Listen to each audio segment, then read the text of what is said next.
conversar um pouquinho com vocês sobre o Lar de Paz. Quantos de vocês, só para eu me enxergar certinho, quantos de vocês já fizeram Lar de Paz? Alguém já fez um Lar de Paz? Não. Algumas pessoas já tiveram experiência de fazer. Legal. Então vamos lá. Vocês, acho que vocês são líderes de célula, não é isso? Isso. Amém. Legal.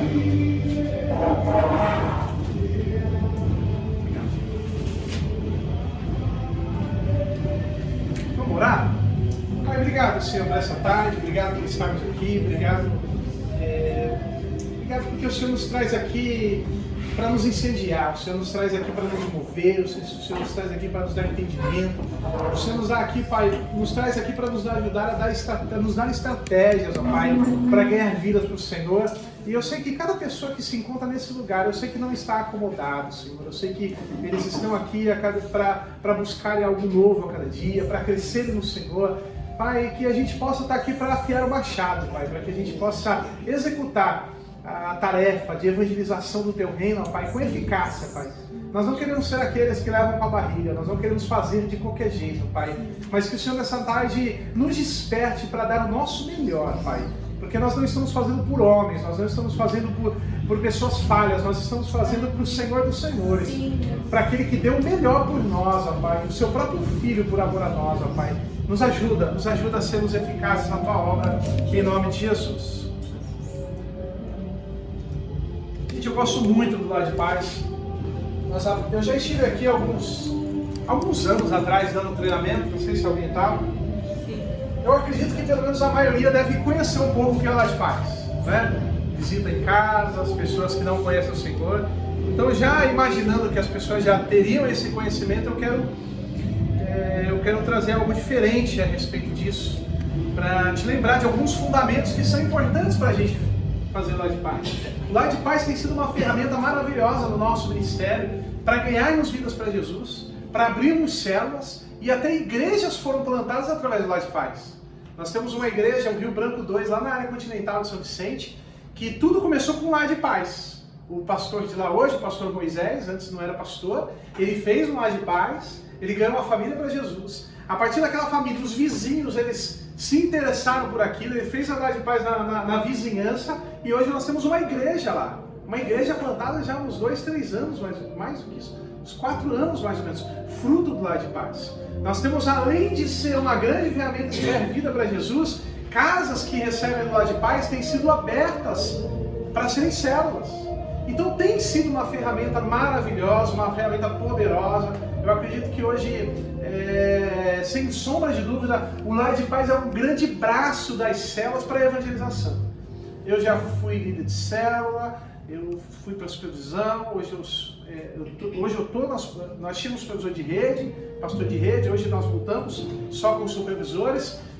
Coordenei células na igreja célula durante 1 ano, fiquei como coordenador, e em todo o tempo que eu liderando aquelas células, eu vi que muita célula tinha dificuldade de ganhar vida para Jesus. E uma dificuldade natural, às vezes eram pessoas que eram mais reservadas, que tinham dificuldade de abordar novas pessoas, que não sabia como fazer. Não era pecado, não era um grande erro, mas era simplesmente não ter ferramenta, não saber como lidar, e às vezes não conseguir atingir as pessoas para isso. E o Lar de Paz vem para isso. O Lar de Paz vem para ser uma ferramenta necessária das células para a evangelização, para ganharmos vidas de Jesus. Você vai ver que não é nada mirabolante, não é nada de outro mundo. Uau, quem inventou isso? Não, é algo simples. É algo simples, mas que nos move, que nos tira do nosso cômodo, do nosso conforto, nos impulsiona para entendermos. Porque às vezes, já me antecipando aqui, às vezes a gente tem uma mentalidade errada em achar que as pessoas precisam vir até nós. A gente acha que por a gente ser uma igreja localizada aqui, as pessoas precisam vir aqui para aceitar Jesus. A gente acha que as pessoas precisam ir nas nossas células. Não, se quer Jesus, vem até a mim. Mas na verdade o reino de Deus nunca foi passivo. Nunca foram as pessoas vindo, mas sempre foi a igreja indo. A igreja sempre esteve no ataque. Quando a Bíblia diz que as portas do inferno não prevalecerão contra a igreja do Senhor. A igreja não está na defensiva. A igreja está no ataque. Não é as portas da igreja que não vão prevalecer com o inferno, mas é a porta do inferno que não vai prevalecer. É a igreja ativa. É a igreja que tira essa visão de que, eles vêm até nós, nós vamos até eles. Então o Lar de Paz ele vem para nos dar esse ímpeto, para nos dar esse desejo, para nos dar essa ferramenta de irmos até as pessoas. Eu queria que você abrisse sua Bíblia comigo em Lucas capítulo 10. Se vocês quiserem fazer alguma pergunta em qualquer momento, fica à vontade, tá, gente?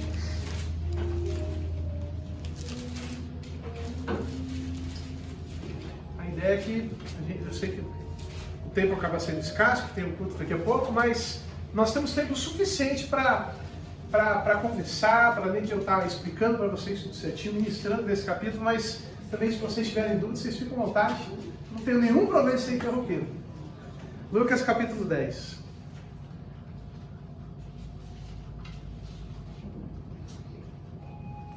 Acho que eu não me apresentei, meu nome é Pedro, sou pastor hoje na igreja sede, servindo lá com o pastor Nilton, com o Ney, Tânia, os demais pastores que a gente tem o privilégio de servir junto. Lucas capítulo 10 tem sido um grande, um texto que eu estou fugindo da câmera aqui, né, cara? Já tá te dando trabalho, cuidado. Lucas capítulo 10 tem sido um texto básico lá de paz, um texto bem básico realmente, que o projeto ele é criado a partir desse texto. E hoje eu quero abordar com vocês esse capítulo e tirando alguns princípios muito importantes para esse trabalho que a gente realiza. Primeiro, antes de entrar no capítulo 10, mas você vai ver que antes do capítulo 10, no capítulo 9, a partir do versículo 57, você pode ver que, inclusive, o subtítulo ali da tua Bíblia provavelmente é igual a mim, a autorrenúncia. Você vai ver que 3 homens, no capítulo 9, desejavam seguir Jesus, tinham interesse de seguir Jesus. Porém, esses 3 homens, eles estavam atarefados com outras coisas. Eles eram interessados em seguir Jesus, mas estavam ocupados para isso.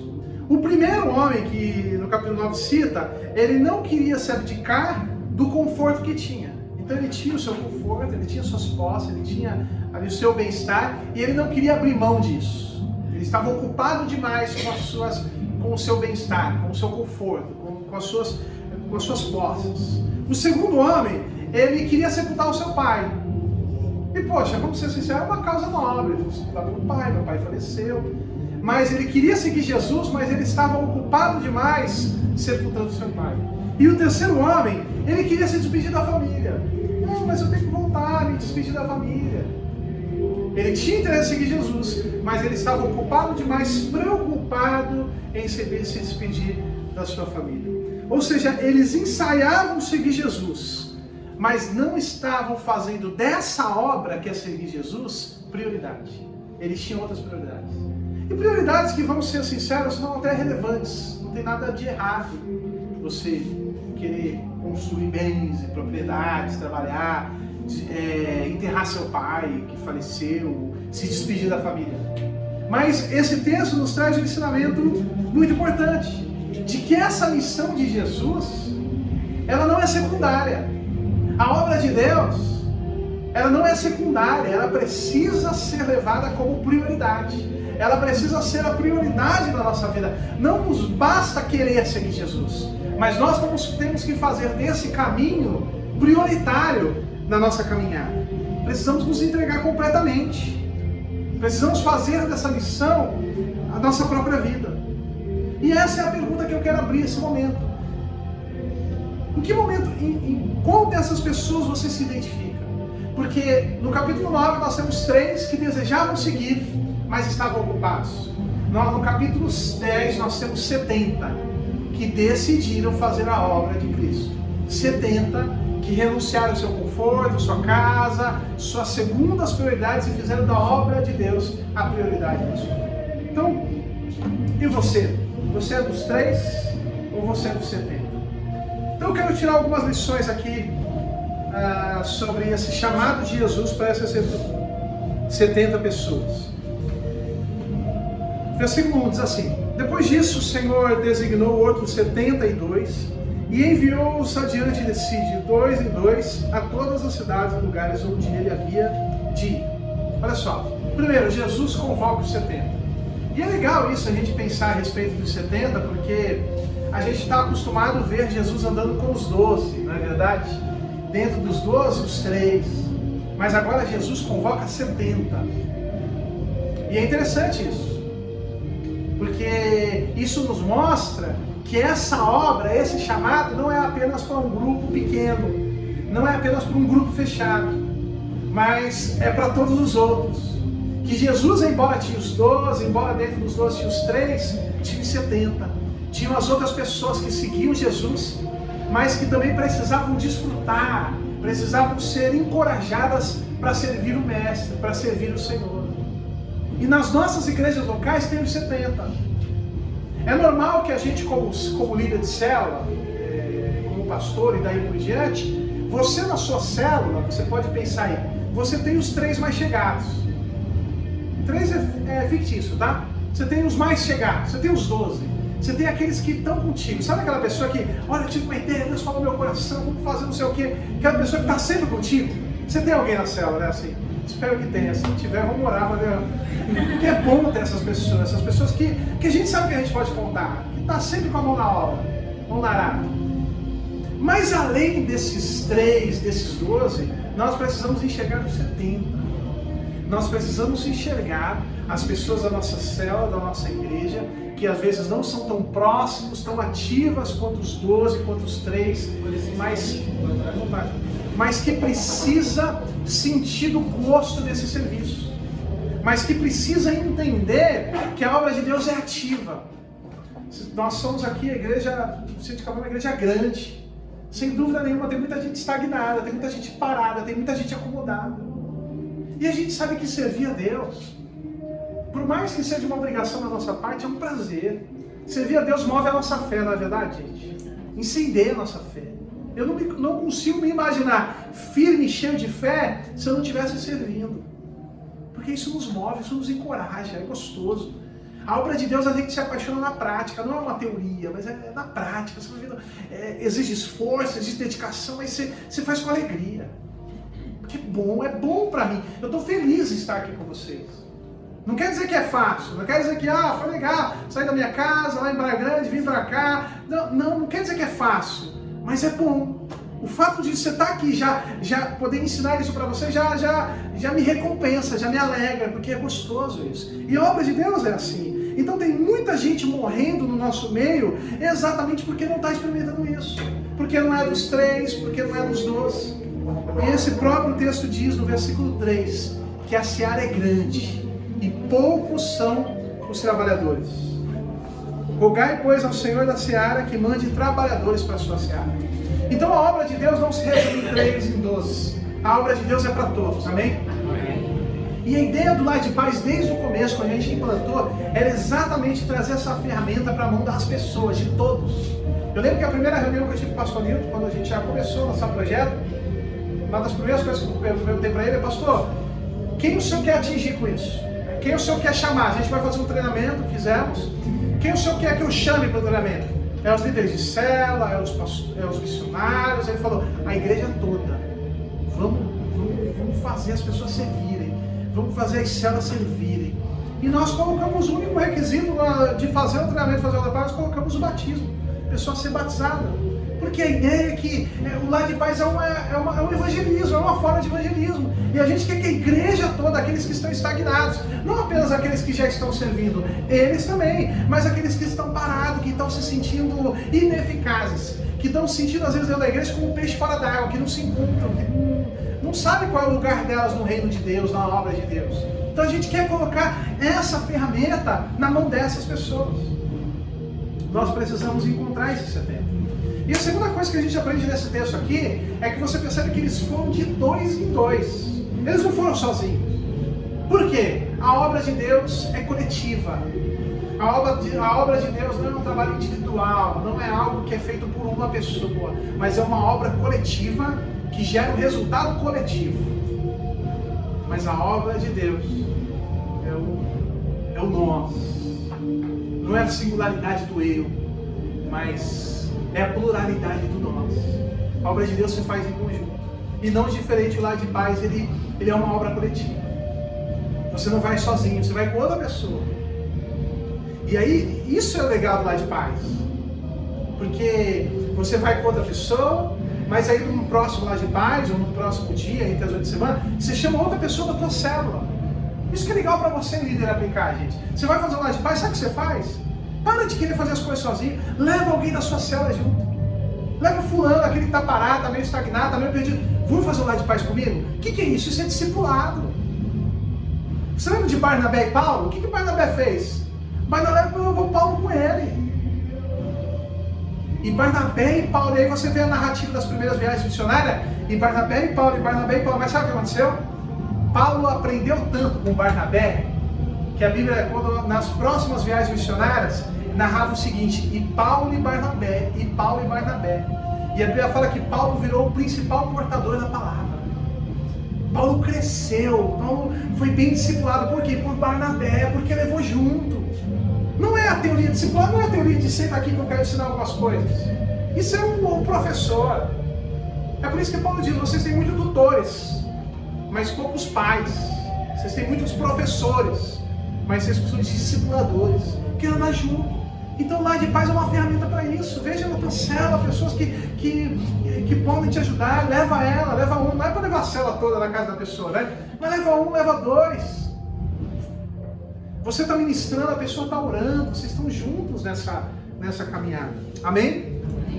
Então, esse já é um dos princípios do Laje de Paz, é que se faça em 2 pessoas, 3 pessoas, até para evitar constrangimentos, né? Como situações que tem que ser evitadas. Às vezes o homem faz um Laje de Paz só tem a mulher em casa. Então, essas coisas precisam ser evitadas no máximo, com toda a prudência. Isso não pode acontecer. E é por isso que a gente incentiva ir em 2, ir em 3, que é o suficiente. Versículo 3 diz assim, ó: Ide, eu vos envio como cordeiros para o meio de lobos. Olha só. Eu estou enviando vocês como cordeiros para o meio de lobos. Sabe o que significa? Que o Laje de Paz, que a obra de Deus não é um caminho de facilidades. São ovelhas no meio de lobo. A gente vai lidar com lobo. E você já deve ter lidado com lobos.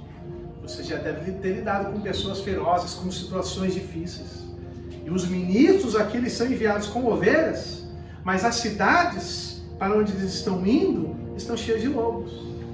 E na obra de Deus, o que isso significa? Que nós não temos que esperar facilidades. Que nós temos que entender que nós não estamos fazendo por facilidades, mas estamos fazendo por amor ao Senhor, independente daquilo que nós vamos nos deparar no caminho. O chamado de Jesus, ele não é para covardes. É impossível ser seguidor daquele que foi crucificado, daquele que enfrentou a hostilidade da humanidade, o pecado da humanidade, a hostilidade, a brutalidade do Império Romano, e sermos seguidor desse sem enfrentarmos a hostilidade do mundo e a fúria de Satanás. É por isso que 1 Pedro nos ensina no capítulo 4, 13: alegrai-vos por seres participantes dos sofrimentos de Cristo, para que também vos alegreis na revelação da sua glória. Esse é o Evangelho. Eu sei que hoje em dia tem muita gente esperando um Evangelho diferente. Tem muita gente pregando um Evangelho diferente. Um Evangelho que nos conforta apenas, que inunda, né? que enche o nosso eu. O Evangelho centrado no homem, do humanismo. Mas não, o Evangelho de Cristo é um Evangelho de sofrimento. É um Evangelho onde o próprio sofreu por nós e nos convida a sofrer com Ele pela humanidade. Então nós não temos que esperar facilidades. E eu tenho certeza que você não lidera uma célula por busca de facilidades. Eu tenho certeza que eu estou falando com pessoas corajosas, que lideram célula, cuidam de pessoas, porque entendem que isso é uma vocação que Deus te deu, isso é um chamado de Deus, isso é uma convocação de Deus sobre a sua vida. Versículo 4 diz assim: não levem sacola, nem bolsa de viagem, nem sandália, e a ninguém cumprimentais pelo caminho. Olha só que interessante. Então Jesus envia os 70 para outras cidades, de 2 em 2, para lidar com lobos. E ele fala o seguinte: não levem sacola, bolsa, nem bolsa de viagem, nem sandálias, e a ninguém cumprimentais pelo caminho. Quando ele fala sobre a bolsa, ele se refere a uma reserva financeira. Não leve uma reserva financeira, é o que ele está dizendo. A alforge, que é uma das outras traduções, é uma reserva de alimento. E Jesus está dizendo, não leve reserva de alimento. Sandálias, não é que tem que ir descalço, mas está falando de uma sandália extra. Está falando de uma reserva de roupas, uma reserva de conforto. E Jesus está dizendo, não leva roupa extra. E por último, ninguém saudais pelo caminho. Nossa, que antipatia, né? O que ele está falando? Ele está falando da urgência absoluta da obra de Deus. Ele está falando, essa obra que vocês são chamados é urgente. Não se preocupa com o dinheiro, não se preocupa com o alimento, não se preocupa com as roupas, com o conforto. Isso tudo eu vou prover para vocês. Isso tudo vocês vão comer na casa do pessoal. Não estou falando para você comer lá no Lar de Paz, tá, gente? Na situação de Jesus eram viagens da cidade, eles ficavam hospedados na casa. Mas não se preocupe com isso. A obra de Deus é urgente. E olha, ninguém saudais pelo caminho. Por quê? Porque indica a urgência da obra. Não está falando que tinha que ser antipático. Mas quando fala do perigo dessas saudações pelo caminho, está se referindo ao excesso de conversa, aos atrasos. A mulherada encontrando outra mulher, né? E começa, querido, não sei o quê. Né? Minha esposa é assim. Para sair da igreja é uma loucura. Fica meia hora, você quer ver uma pessoa, quer conversar, colocar o papo em dia no final do culto. Então ele está falando, toma cuidado com as saudações, não saudais ninguém pelo caminho. Por quê? Porque os assuntos do rei exigem pressa. Então não significa ser insensível, antissocial, mas significa que a obra é urgente e nós não temos tempo a perder. Nós precisamos encarar isso, nós precisamos encarnar isso em nós. A obra de Deus é urgente. Eu gosto de uma frase de Berkeley, que ele diz que o homem de Deus não deve deter-se em coisas de pouca importância, quando coisas maiores o chamam. Eu lembro de um dia que eu estava dando um treinamento lá de paz na Igreja 7, um dos treinamentos que eu dei, e quando eu terminei o treinamento, uma irmã veio até mim na minha igreja, a dona Marlene, e ela chegou para mim e disse o seguinte, Pedro, é o seguinte, eu tenho um sobrinho que está muito doente, a gente não sabe o que ele tem, e está muito magro, está quase morrendo, está muito mal, não conhece o Senhor, e eu queria que você fizesse o lar de paz na casa dele. Só que naquele momento eu estava, não que eu não fazia, eu fiz lar de paz e fazia, mas eu estava muito ocupado, sobrecarregado, e eu estava exatamente naquele treinamento convocando pessoas, treinando pessoas para fazer os lar de paz. Mas ela falou, não, eu queria que você fizesse. Aí eu, tá bom, dona Maria, eu vou ver uma pessoa, tá? Eu vou começar com a Mayra, ela vê alguém, a Mayra que organiza o lar de paz, é a líder do lar de paz da nossa igreja, ela vê alguém para mandar para casa do seu sobrinho, pode deixar. Ela falou, não, eu queria que você fizesse. Aí eu? Então tá bom, né? Vou me organizar, organizo o meu tempo, mas... Aí ela falou assim para mim, só que Pedro, me dá um mês, que eu preciso conversar com ele, eu preciso encontrar com ele, vai contar, eu preciso ver se ele quer, né? Você não vai lá, ele tem que querer. Aí eu, tá bom, dona Maria. Uma semana depois ela me ligou. Ela falou, Pedro, é o seguinte, é para agora. Precisa ser essa semana. Conversei com ele, ele não tá bem, eu queria que você fosse essa semana. Priorizei, tive que desmarcar um monte de coisa, dei uma volta na agenda e tudo, e falei, vamos lá, porque é toda semana, então exige que você, né, se organize para estar ali sempre. Eu falei, não, tá bom, eu consigo, segunda-feira. Eu fui lá na primeira segunda-feira na casa dele, esqueci o nome dele agora. E quando eu cheguei lá, eu vi aquele jovem, assim, realmente doente, mal. E eu comecei a ministrar lá de paz, a primeira lição, que fala da importância de receber a arca do Senhor, conta a história de Obed-Edom, a importância de receber a paz do Senhor dentro da sua casa. E Deus falou comigo naquele momento, eu nunca tinha feito isso, mas Deus falou comigo naquele momento, Pedro, faz um apelo para ele aceitar Jesus. Porque o lar de paz, a gente está lá para entregar, para evangelizar e ter a sabedoria, ter o discernimento de saber o momento certo de convidar para ir para a igreja, de fazer apelo. E daí por dia Deus falou, faz o apelo. E eu ministrei, e aquele homem, eu via que ele estava recebendo aquilo, estava comovido, estava chorando ouvindo a mensagem. Eu fiz apelo, ele entregou a vida para Jesus. Eu saí todo feliz de lá, glória a Deus, entregou a vida para Jesus, que bênção. E eu saí orando por ele, Deus, que o Senhor cura esse homem, eu quero vê-lo na igreja com a gente, vê-lo curado, eu quero que ele se batize no ano que vem. Eu orei a semana toda por aquele homem. Ele aceitou Jesus, ele tem o Senhor, agora o Senhor vai curar. Na segunda-feira seguinte, pela manhã, a dona Marlene me ligou. Ela falou assim, Pedro, não vai dar para ter lar de paz hoje. Mas mas dona Marlene, por quê? O que aconteceu? A gente tem que ser, né? Marcou segunda, a gente faz o possível para se manter. Ela falou, não, hoje não tem lá de paz, porque ele morreu. Meu sobrinho faleceu. Naquele momento eu fiquei muito triste. Poxa, caramba. Eu comecei a questionar Jesus a respeito disso. Eu falei, pô, Jesus, o Senhor salvou ele aceitou Jesus. Eu queria ver esse homem bem, revigorado. E eu lembro Deus dizendo claramente no meu coração, Pedro, ele está comigo aqui agora. Por que você está se preocupando? Você está se queixando que ele faleceu, agora ele está comigo.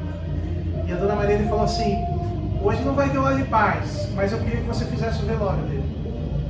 Na segunda-feira, que seria o segundo dia, eu fiz o velório daquele homem. E foi o velório mais, é estranho falar isso, né? Mais incrível que eu já fiz.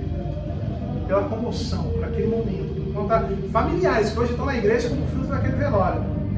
Que creram em Jesus através daquilo, através não da minha palavra, mas da conversão daquele jovem. No último momento da sua vida, eles viram como Deus é cheio de amor e bondoso e resgatou aquele jovem. E salvou aquele jovem. Sabe o que isso ensina? Que essa obra que a gente está aqui reunido, eu sei que talvez você queria estar fazendo outra coisa, queria estar em casa, tem um monte de coisa. Essa obra é urgente. E é por isso que você é convocado para estar aqui no domingo às 17 horas. Essa obra é prioritária. As pessoas estão morrendo sem Jesus. E somos nós que temos um instrumento para salvar, para que Deus salve essas pessoas. Somos nós que temos a autoridade disso. A gente está se preocupando tanto com assuntos que são secundários, a gente está tão preocupado com política, nada contra a política, eu sei que é importante, mas a gente está tão preocupado em brigar e na polarização no Brasil, quando, meu irmão, o que pode mudar o Brasil, o que pode mudar a vida das pessoas não é o presidente, o deputado. Eles são importantes, a gente tem que votar, mas é a palavra de Deus. E essa autoridade dessa palavra foi dada a nós. Não pode ser secundário. Eu sei que você tem sua profissão, você tem seu trabalho, você tem sua família, você tem o seu sonho, não tem nenhum problema disso. Tem problema quando você faz dessas outras coisas a prioridade da sua vida. Mas a prioridade da nossa vida é o reino de Deus. E isso requer pressa. Por isso que Jesus diz, olha, não leve bolsa, alforje, não leve sandálias, não leve nada disso. E não cumprimente ninguém pelo caminho. Versículo 5. Diz assim, em qualquer casa em que entrares, digam primeiro, a paz esteja nessa casa. Olha só que legal. Ele chegava na casa, você percebe que o alvo dessas pessoas era a casa. Não era uma sinagoga, não era um templo, não era uma praça, nada contra isso. Mas o alvo dessas pessoas era entrar nos lares, nas casas. Por quê? Porque a obra de evangelização, ela começa nos lares. Nós não podemos, como eu disse antes, ser passivos e esperar que as pessoas venham até nós. Mas nós precisamos entender que somos nós que vamos até essas pessoas. Quantas vezes você já não se deparou com uma pessoa que estava afastada do Evangelho e de repente você pegou no pé dela e falou, cara, vamos para a igreja, você tem que voltar para Jesus. Quantas vezes você não ouviu a pessoa dizendo, cara, eu não tenho força. Eu já ouvi isso várias vezes. Eu não consigo. Eu tento ir para a igreja. Você já ouviu as pessoas dizerem, eu tento ir para a igreja, cara, mas sempre acontece alguma coisa. Só que a gente está numa mentalidade tão equivocada a respeito desse mundo evangélico, que a gente fica, não, mas você consegue, vai lá, beleza, a intenção é boa, venha da igreja, porque faz parte. Mas a gente está esperando que a pessoa tenha força. Nós esperamos que a pessoa tenha sorte, sorte entre aspas, de não acontecendo nada no dia para vir na igreja. Quando na verdade a nossa resposta para essa pessoa deveria ser ao contrário. Você não tem força para vir para a igreja, mas eu tenho força para ir até você. Porque você tem. A pessoa está fraca, não tem para ir para a igreja. Mas você cristão, você tem força para ir até a casa dela. Só que nós estamos esperando com que as pessoas venham. Nós estamos no passivo, nós estamos na defensiva. Venham, porque a salvação está aqui. Não, a salvação está em você. A salvação é através de você. A pessoa vir para a igreja é uma consequência disso. Mas não significa que ele precisa conhecer Jesus aqui dentro. Que ele precisa receber aqui dentro. Não, ele pode receber na casa dele através de você. E aí ele vai vir para cá para ser edificado, para congregar, para conhecer seus irmãos na fé. Então nós precisamos sair da defensiva, mas entender que essa obra de evangelização, ela começa nos lares. A igreja na ofensiva, a igreja atacando, a igreja na ativa, e não o contrário. E hoje nós vivemos um momento propício para isso. Nós vivemos um pós-pandemia, onde muitas pessoas morreram, muitas pessoas perderam familiares, perderam amigos, muitas pessoas ficaram desempregadas, muitas pessoas com dificuldades financeiras, muitas pessoas perdidas, até com sequelas desse Covid. E o que nós vamos fazer? Nós precisamos nos apropriar desse momento. Nós precisamos aproveitar de um momento que foi tão difícil e ainda é tão difícil para entrar na casa das pessoas e pregar o Jesus que é a esperança. O Jesus que muda, o Jesus que salva, o Jesus que provê o pão, o Jesus que transforma, que liberta. Então a gente não deve ficar chorando, se lamentando pelo ocorrido do Covid, mas a igreja tem que ir na frente, a igreja tem que ir na ofensiva. Não é ficar esperando os testemunhas de Jeová chegarem e pregar o que não é verdade. Nós temos a verdade, somos nós que precisamos atacar, somos nós que precisamos estar na frente. Mas a igreja nesses 2 últimos anos, por causa da pandemia, ao invés de se colocar em posição de ataque, a sensação que eu tenho é que grande parte da igreja se acovardou, se acostumou com a casa, se acostumou com a quarentena, se acostumou com ficar mais em casa, não congregar tanto por causa do perigo do Covid, de não entrar na casa das pessoas. Então nós precisamos mudar essa mentalidade. E entender que nós não estamos pregando um reino temporal, uma prosperidade temporal, uma cura física. Nós estamos pregando a restauração eterna da vida de uma pessoa. Pessoas como aquele jovem, sobrinho da dona Marlene, que estavam indo passar a eternidade longe de Deus, mas por causa de uma posição sua. No caso foi Dona Marlene de me procurar ali, de eu ter ido, ela ter ido comigo, mas por causa de uma posição sua, aquela pessoa que está indo passar a eternidade longe de Deus, vai passar a eternidade ao lado de Deus. E ele está lá, eu quero encontrar ele lá. Então, gente, isso é prioridade. Isso começa nas casas. Amém? Versículo 16. Aí vai contar a história um pouco de alguns acontecidos, alguns ensinamentos. E no versículo 16 diz assim: quem vos ouve, ouve a mim. Quem vos rejeita, rejeita a mim. E quem me rejeita, rejeita aquele que me enviou. Olha só. Ele está falando para aquele 70. Olha, é o seguinte. Quem ouve vocês, ouve a mim. Quem rejeita vocês, rejeita a minha mensagem. E quem me rejeita, rejeita o Pai. Agora ele nos ensina sobre a aceitação e a rejeição do Evangelho. A gente sabe que alguns vão receber a mensagem que a gente vai pregar, outros não vão receber. Não significa que todo lar de paz que você fizer, ou toda pessoa que você discipular, ou toda pessoa que você evangelizar, não significa que ela vai se converter. Eu já tive pessoas que eu discipulei, me dediquei, discipulei direitinho, permaneceram firmes. Eu já tive outros que eu discipulei, estão perdidão por aí. Eu já tive lar de paz que na primeira semana eu vi fruto, a pessoa estava na igreja, foi para a igreja e está até hoje. Outros que demoraram um pouco mais, mas eu já vi lar de paz, que durante 8 semanas eu estive na casa do cara, conversando com ele, abençoando. Nunca ouvi uma resposta positiva, ele nunca foi na igreja, ele nunca aceitou muito aquela mensagem. Mas a semente foi semeada. E Jesus está dizendo, quando alguém te rejeitar, está rejeitando a mim. Ou seja, Jesus deixa claro que a rejeição da mensagem e dos mensageiros não significa derrota para os obreiros. Quando alguém rejeita você, a mensagem de Deus através de você, o teu evangelismo, o teu desejo de fazer uma visita, de evangelizar, de discipular, não está rejeitando você. Isso não é uma derrota para os obreiros, é o que Jesus está dizendo. Não se sinta derrotado, porque não foi, entre aspas, eficaz a sua mensagem, aquilo que você fez. Então a rejeição não é uma derrota para os obreiros, mas é juízo para os que rejeitam. É a pessoa que vai estar em juízo diante de Deus. É a pessoa que vai, infelizmente, colher o juízo de ter recusado a mensagem do Evangelho. Então nós fazemos a nossa parte, que é propagar. Mas essa é a nossa parte. É isso que a gente faz. E por que é importante a gente falar sobre isso? Para não vir aquele sentimento de derrota. Eu fiz o lar de paz, não deu certo, nunca mais vou fazer. Não se preocupa. Não. A questão não é você. A questão é que a pessoa rejeitou Jesus, a mensagem dele. E a gente vai orar pela pessoa para que ela se arrependa.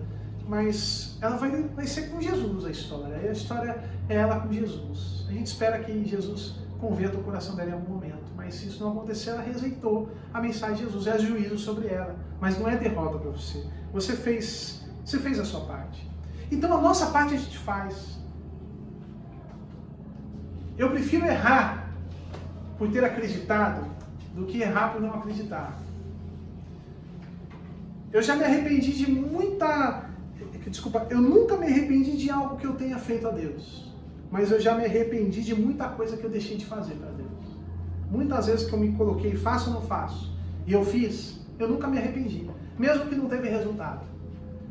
Mas eu me arrependi muitas vezes que não faço ou não faço, eu não faço.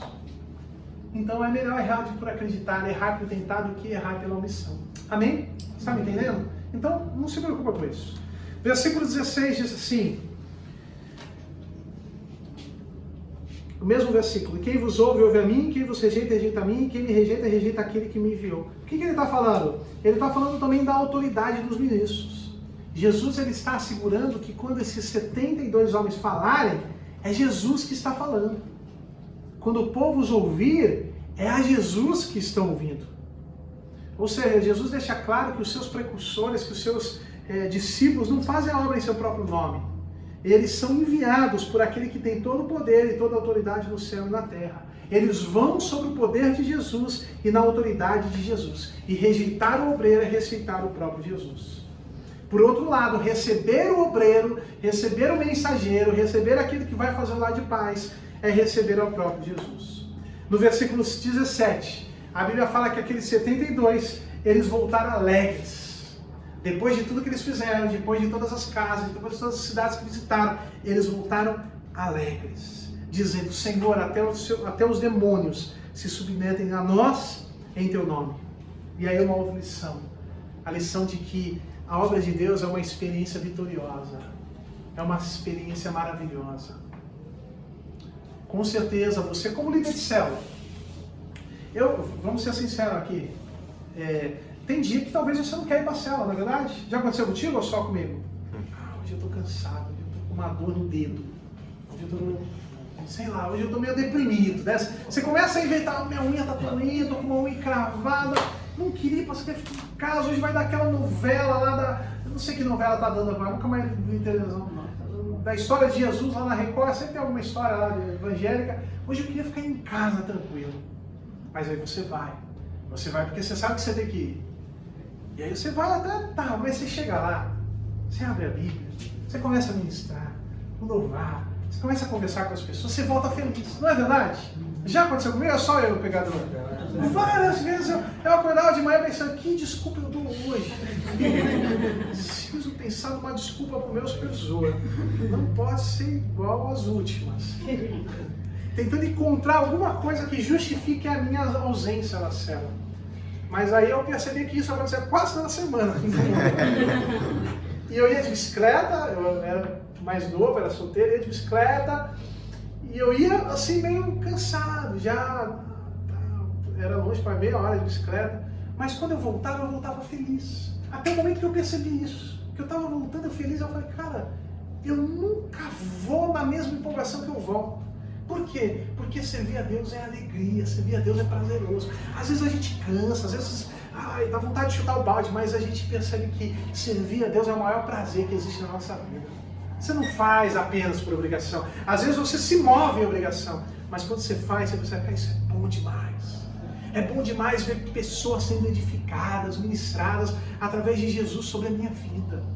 É bom demais ver as pessoas entender Jesus através de mim, discipular, largar o conforto próprio, largar o que eu tenho para fazer a obra de Deus. Isso é bom demais. Então, essa obra, por mais que ela não é um caminho de facilidade, por mais que tenha seus desafios, como a gente já falou, ela é uma experiência vitoriosa. Eu lembro um dia quando eu estava no seminário, em 2007, e a turma toda do seminário foi limpar escolas na cidade. A gente era o seminário lá de Atibaia, e a gente foi evangelizar as escolas, fazer teatro, pregar, louvor, e limpar as escolas e pintar as escolas. Voltamos detonados, saímos 5 horas da manhã do seminário, eu voltei, era 6, 7 horas da tarde, mas 7 horas já estava escurecendo. E a galera no ônibus aqui cantando, Jacó segurou, aquelas músicas antigas, né? Quem é antigo sabe, né? Os jovens aqui não vão prestar atenção. E cantando, pulando, e eu aqui, tal, sentado, eu refletindo, meu Deus, como é que a gente tem esse gás? Porque tô tão cansado, a gente tão cansado, e a galera pulando, cantando. É isso, é a obra de Deus. Fisicamente eu estava acabado, destruído, mas o espírito vibrando de alegria. A alegria está... É bom demais servir a Deus, gente. Então não perca dessa oportunidade. Vamos sair do comodismo, saia da estagnação espiritual, ministerial da tua vida.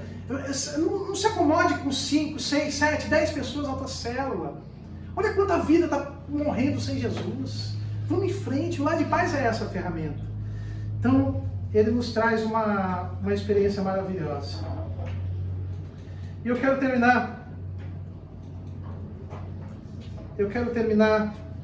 com um texto que eu gosto muito. Você não precisa abrir, está lá em João capítulo 20, mas eu creio que você conhece esse texto, que nos fala da motivação dessa obra. Você lembra quando Jesus ele ressuscita, ele aparece para os seus discípulos. E na ocasião que eu estou citando, os seus discípulos estavam num barco, João estava lá, Pedro estava lá, eles estavam num barco, e eles não tinham pego nada. Parece que eles estão tendo um déjà vu, né? De uma história passada. E Jesus lá, eles não sabiam quem era, parecia um fantasma, e diz, olha, joga do outro lado. Eles jogaram a rede do outro lado e eles pegaram os peixes. A Bíblia fala que naquele momento João reconheceu que era Jesus. Pedro, do seu jeito impetuoso, ele tira suas vestes, se lança na água e sai nadando. E aí eles estão num cafezinho, Jesus está diante deles, um cafezinho pela manhã com um peixe assado, né? Diferente. Jesus olha para Pedro, Pedro negador, Pedro impetuoso, Pedro aquele que negou Jesus. Mas Jesus olha para Pedro e diz assim, Pedro, tu me amas? E Pedro responde, Senhor, tu sabes, eu te amo. Pedro, tu me amas? Sim, Senhor, tu sabes, eu te amo. Pedro, tu me amas? Sim, tu sabes, eu te amo. E cada momento que João respondia, Pedro respondia, eu te amo, Jesus replicava, então apacenta as minhas ovelhas. Então cuide dos meus cordeiros. Então cuide das minhas ovelhas. Qual é o ensino disso? Existe, não é momento para isso, mas existe um jogo de palavras no grego ali muito interessante, maravilhoso sobre esse texto, eu já peguei sobre isso lá na sede. Mas, além desse jogo de palavras que não vem ao caso nesse momento, o que Jesus está dizendo? Ele pergunta, tu me ama? Sim, então apacenta eles. O que Jesus está dizendo? Ele está dizendo que a gente cuida deles por amor a Jesus. O que significa isso para nós como líderes? Que a gente cuida de pessoas, que a gente faz a obra de Deus, não por amor às pessoas, mas é por amor a Jesus. Pedro, tu me amas? Sim, Senhor, eu te amo, então apacenta. Em outras palavras, Jesus está dizendo, por amor a mim, cuide deles. E isso é muito importante para nós líderes. Entender que a motivação do que a gente faz, a motivação em cuidar de pessoas, não é o nosso amor por pessoas, mas é o nosso amor por Jesus.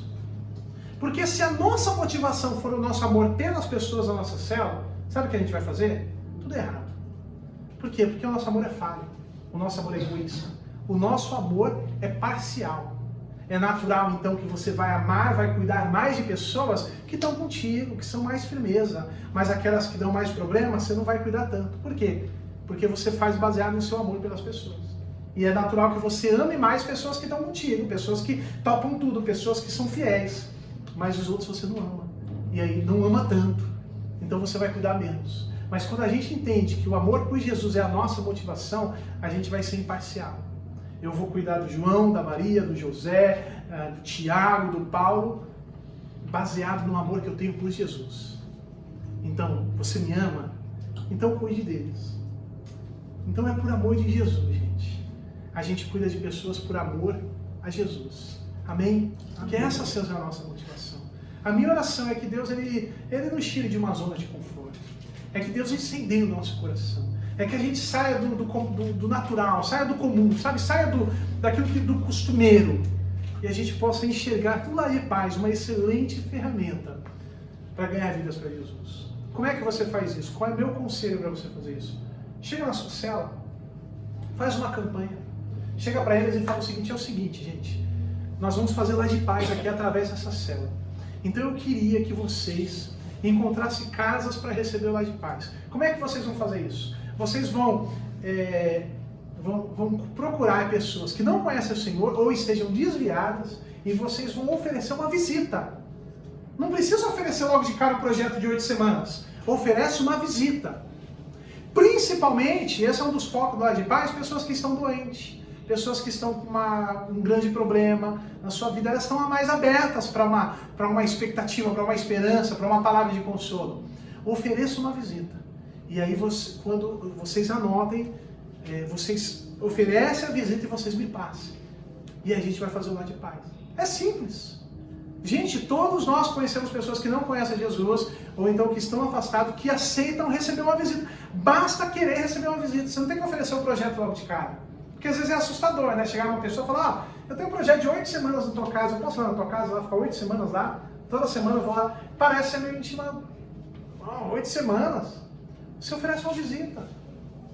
Por quê? Você chega lá na casa do irmão, você está lá orando por ele. Ele está percebendo que você está interessado ali em abençoar a vida dele. Você está lá falando de Jesus, você está lá orando pela casa. Chama teus filhos, vamos orar pelos seus filhos. Meu, Lar de Paz, um momento do Lar de Paz é incrível, gostoso. É rápido, tá, gente? Não é 1h30, 2 horas, não é uma célula na casa da pessoa. Não precisa de louvor, não oferta, não precisa ter lanche, não precisa nada disso. É uma palavra que já tem pronta, inclusive. Você vai estudar, meditar e vai ministrar. E depois você vai dar um presentinho ainda. Olha, quem não gosta de presente, né? No final, terminou. A pessoa já percebeu que é rápido, que foi gostoso, que você está orando, está abençoando a vida dela. Você oferece, nós temos um projeto na nossa igreja chamado Lar de Paz.